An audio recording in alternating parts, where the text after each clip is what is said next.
Javier Milei, ¿dónde está la economía hoy? Bienvenido, señor. Buenas noches. ¿Qué tal? ¿Cómo están? Me parece que estamos frente a una situación muy delicada.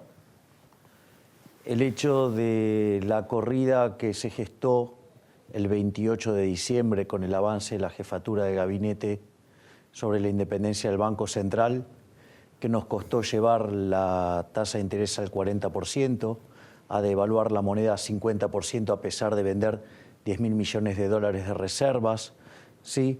Digamos, esta situación que además implicó una aceleración inflacionaria de más de 10 puntos y que como corolario nos pone a tener que ir al Fondo Monetario Internacional, dejando en evidencia que la estrategia del gradualismo a velocidad tortuga embarazada falló y que ahora hay que hacer el ajuste. Y que lo que hay que entender es que ahora el dilema es un dilema muy fuerte, porque es o hacemos un ajuste y nos bancamos una recesión o vamos a una crisis de órdago. Concretamente el punto es así. ¿Es recesión o crisis de órdago? O crisis de órdago. Esas son las opciones que tenés. ¿Guatemala o Guatepeor? No, bueno, está bien, digamos, bueno, ahora llegó el momento. A ver, estos son los costos de las estupideces hechas por los gradualistas. Nos endeudamos 105.000 millones de dólares en el mercado, tenemos que ir a mendigarle 30.000 millones de dólares al Fondo Monetario Internacional. Entonces, ¿qué es lo que pasa? Se nos cortó el financiamiento. Estamos en el medio de una tregua, de una crisis cambiaria, pero la crisis estamos en una tregua. Entonces, sí, de hecho hoy el dólar bajó 24.90, aparecieron oferentes, la gente no sacó los dólares por ahora del banco. Por ahora. Por ahora no hubo corrida bancaria, pero el estrés cambiario está patente. Exactamente. Entonces, hoy, digamos, tenés que hacer el ajuste sí o sí. Ok, se acabó, se cortó el financiamiento de afuera, vas al fondo.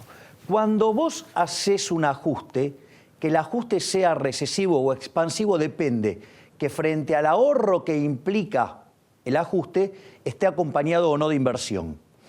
Bajo la actual situación de incertidumbre no va a haber aumento de la inversión. ¿Qué quiere decir esto? Que va a ser recesivo.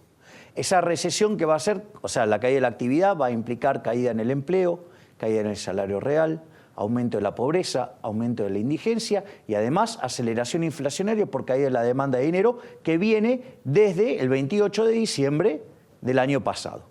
Ese es el contexto. O sea, invertir todos los números del segundo semestre del año pasado que le dieron caldo de cultivo al oficialismo para tener la elección que tuvo. Exacto. Y quizás entonces el INDEC esté empezando a despedirse de los datos favorables como hoy, que dijo que la economía creció 1,4 en marzo, menos de lo que muchos pensaban, pero que se contrajo 0,1 de manera desestacionalizada respecto a febrero. Exactamente, con lo cual lo que vas a empezar a ver es, primero porque se había agotado el rebote del gato muerto. ¿Sí? Recordá que el nivel de actividad que mostramos gato muerto. Rebota. El año pasado implicó volver al PBI que teníamos en junio de 2015. Los datos de empleo privado de fin del año pasado son los mismos que agosto del 2015, o sea, fue un rebote, estuvo la caída muy fuerte, los dos primeros, lo que fue el primer semestre del 2016 y de ahí recuperó la economía. Pero en realidad en niveles estamos igual que en el 2015, estamos igual que en el 2011 y en términos per cápita somos 7% más pobres. Esa es la verdadera pintura. ¿7% más pobres que cuándo? Que lo que estábamos en el 2011. Porque tenemos el mismo PBI, pero la población siguió creciendo. Entonces, la realidad es que ahora, digamos, Macri va a tener que sacar chapa de estadista. Macri debería ponerse el traje de Pellegrini, es decir, agarrar y enfrentar los problemas y resolverlos por el bien de la sociedad. Es decir, obviamente que eso no va a ser libre de costo en términos políticos, pero la historia se lo reconocerá. La otra alternativa es que se siga guiando por los incompetentes de Marcos Peña y de Durán Barba y nos lleve a una crisis colosal y que la historia lo recuerde como un político miserable, ¿sí?, que por tratar de conseguir la reelección nos hundió en una bruta crisis. Mientras te escucho, Javier, pienso, Macri dirá, pero es que Marcos Peña y Durán Barba me trajeron hasta donde estoy. Con Marcos Peña y con Durán Barba hice lo que todo el mundo decía que no podía pasar. que yo sea presidente, que gane la elección de medio término. Es un poco enamorarse del instrumento. Es cuando Menem se enamoró de la convertibilidad con Cavallo, o cuando De la Rúa se enamoró de la convertibilidad del 1 a 1 y dijo, no, si salimos de esto, era Duhalde el que planteaba la cesación de pagos y en todo caso la devaluación. ¿Me explico? Me parece... La psiquis de Macri sí, está pero me puesta parece, para esto. No, me parece distinto porque probablemente Marcos Peña sea brillante, digamos, como un politólogo para ganar elecciones, pero es un incompetente en lo económico. Es decir, él, junto al vendedor de humo keynesiano de Pratt Guy, vendieron esta idea del gradualismo, porque supuestamente había que evitar un ajuste doloroso. ¿Sabías que todos los planes de estabilización de shock del 52 en adelante, salvo el del 59, todos fueron expansivos? Que todos los programas gradualistas, todos terminaron mal. Entonces, digamos, plantearon un falso dilema. ¿El plan Primavera fue gradualista? El plan Primavera, claro, fue un parche. Y así terminó en una hiper. Convertibilidad fue shock. Fue bien de shock. 91. ¿Qué te parece si no fue de Fue shock? claro. Digamos, fijaste el tipo de cambio y eliminaste, digamos, la política monetaria de Cuajo. El tenden dual de Remes-Lenikov fue shock. Dólar a 4. Eso fue shock y mirá después cómo recuperó la economía. Eso, de hecho, fue lo que le permitió toda la recuperación cíclica que disfrutó Kirchner. Ahora, sin hacer nada. Te escucho, Javier, y espero que el que esté del otro lado esté tan atrapado como en mi caso con la conversación, más allá de que estamos hablando de muchas cosas macros, pero tienen impacto en la gente. Te escucho y te digo, bueno, pero Chile hace 30 años que hace más o menos lo mismo. Uruguay no ha tenido los saltos que hemos tenido nosotros. Australia, Finlandia, etcétera. Canadá son economías que no discuten estas cosas, no discuten shock o gradualismo. Tienen una tendencia, no se salen mucho del circuito, el corsé, impusieron determinadas reglas y evidentemente la sociedad transita ese andarivel. ¿Por qué es tan difícil en la Argentina? ¿Por qué vamos del peronismo menemista al peronista kirchnerista, el de derecha y el de izquierda en simultáneo dentro de la misma estructura? Bueno, yo creo que ahí hay un problema básicamente que Argentina tiene una producción de keynesianos brutos como en ninguna parte del planeta. Es decir, vos te encontrás que la keynesianera de Córdoba y Junín produce economistas que dicen que la inflación tiene que ver con cualquier cosa menos con la emisión monetaria. Entonces, si existen... A ver, fíjate esto, hay un libro que se llama 4.000 años de controles de precios y salarios. ¿Cómo no combatir la inflación?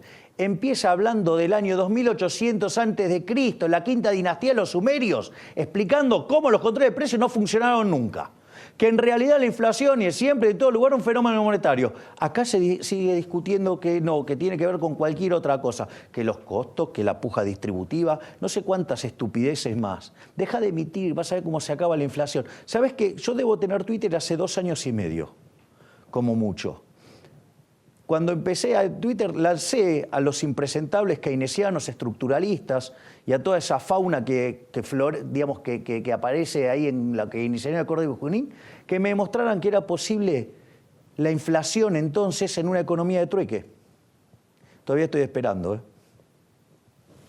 Nacho.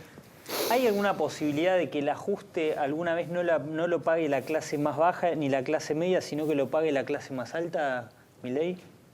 A ver, me parece, yo tengo otra división de la sociedad. Para mí la división de la sociedad es totalmente distinta y te va a decir quién paga siempre. Para mí la sociedad se divide entre el sector privado que se rompe el lomo para crear riqueza y la corporación política que son unos parásitos inútiles chupasangres, ¿sí?, que viven del esfuerzo de los demás, ¿sí? ¿Y sabes cuál es la diferencia? Que el segundo grupo es el que maneja el que tiene el monopolio de la violencia. Fíjate esto, cuando vos tomás los beneficios de las empresas en la economía, por cada 100 que generan de beneficios las empresas, el Estado tiene 146. Es decir, si los parásitos le ganan a los que crean riqueza, estás muerto. A ver si entendemos.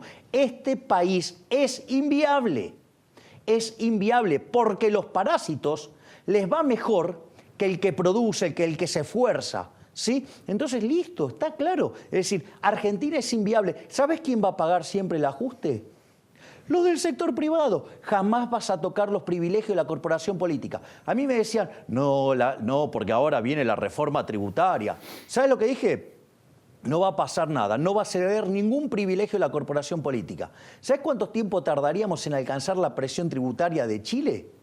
75 años. Con este ritmo de reducción que planteó el Claro, gobierno. 75 años. ¿Sabes por qué? Porque el gasto público en términos reales, es decir, la que se lleva la corporación política chorra, parasitaria e inútil, ¿sí? Esa no se toca, porque en términos constantes permanece. Ahora, Javier, te entiendo, pero me sale el politólogo de dentro. Vos necesitas a la corporación política, entendida por corporación, si vos querés de términos peyorativos, lo que sea, no importa, pero a la política la necesitas para garantizar la democracia, las libertades, para la ecuanimidad, la división de poderes. Bueno, digamos, a ver.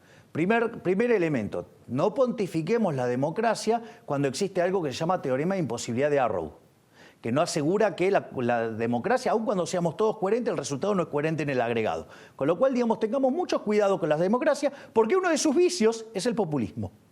O sea, el cual nosotros lo sufrimos fuertemente. Segundo, lo primero que hay que tener en cuenta es que el Estado es nuestro enemigo. ¿Sí? El Estado es nuestro enemigo. No es que el Estado somos nosotros. No. El Estado son los que lo gobiernan. Olvídate. O sea, es una manga de delincuentes que nos viven robando. Porque aparte, ¿cómo se financia?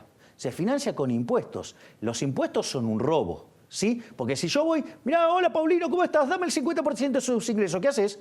Me sacás a patadas. Voy mañana con un papel firmado y te digo, mira, Paulino, me tenés que darle el 50% de tus ingresos. Lo tengo acá firmado en un papel. ¿Quién lo firmó? Yo. Otra vez me sacás a patada. Mañana vengo con el matón del barrio y digo, Paulino, ¿me das el 50% de tus ingresos? ¿Qué vas a hacer? Me los vas a dar. Eso es equivalente a los impuestos. Te digo, es más, el ladrón vulgar es ética y moralmente superior al político. ¿Por qué? Porque en realidad da la cara, se enfrenta, se arriesga. En cambio, el político usa el aparato represivo del Estado, tiene el monopolio de la violencia, ¿sí? Y además es un ladrón estacionario, te roba todos los días. Con lo cual, lo primero que hay que entender es que el Estado es nuestro enemigo. Además que todas las intervenciones del Estado, ya sea la autística, ya sea la binaria, ya sea la triangular, todas generan daños, directos e indirectos, con lo cual todo lo que haga te va a hacer mal. Es más, no existe forma que lo que haga el Estado lo gaste bien. Porque como decía Friedman, vos tenés 4 formas de gastar. Vos podés gastar la tuya o la de otros, en vos o en otros. ¿Cuál es la mejor forma? Que vos gastés la tuya en vos mismo. ¿Por qué? Porque sabés lo que te costó ganarla. Entonces la valorás y sabés en qué gastarla y en qué la querés gastar. Después, por ejemplo, si vos gastaras la tuya en otro, por ejemplo, cuando haces un regalo, ¿qué haces? Y tratás de quedar bien con lo menor posible, o sea, minimizás el costo. Cuando vos gastás la de otro en vos, dale que va, ¿no? Gastamos de lo lindo, despilfarramos, total es de otro el que paga la cuenta. ¿Cuál es la peor combinación? Gastar la de otros en otros. Eso se llama estado del bienestar, pero eso está mal llamado, se debería llamar estado del malestar, porque nunca funciona bien. Entonces, lo primero que hay que entender es que entonces el Estado nos roba, el Estado es nuestro enemigo, nuestro Estado es el ladrón, es el violento, ¿sí? Y con todo ese contexto, lo que tenés que tener en cuenta es que vos deberías minimizar el tamaño del Estado y que el cero está dentro del conjunto de solución. ¿Por qué? Porque la tecnología quizás diga que hoy esto es lo que debemos soportar de Estado. Por ejemplo, yo en términos estáticos soy minarquista, o sea, solo seguridad y justicia. Pero en términos dinámicos, la tecnología puede evolucionar lo suficiente, ejemplo, robots, que se está discutiendo esto, ¿sí? Para hacer la política y, digamos, con eso minimizar el Estado. O sea, y si es posible, llevarlo a cero. Se cambió la definición del Estado.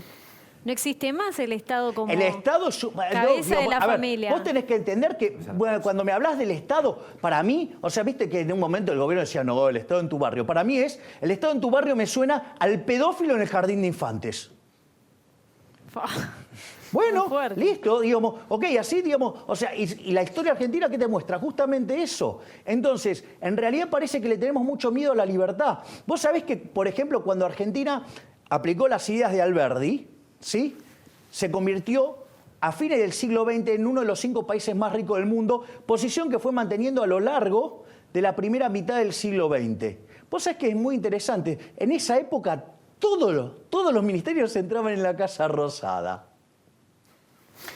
Gracias, Javier. No, Gracias, por polémico, favor. como siempre, efusivo. Pero ¿sabes qué? Válido. Sí. Porque es la discusión que tenemos que darnos. Gracias de corazón. Hasta la próxima. No, gracias a que vos. sea pronto. Javier Milei aquí con nosotros.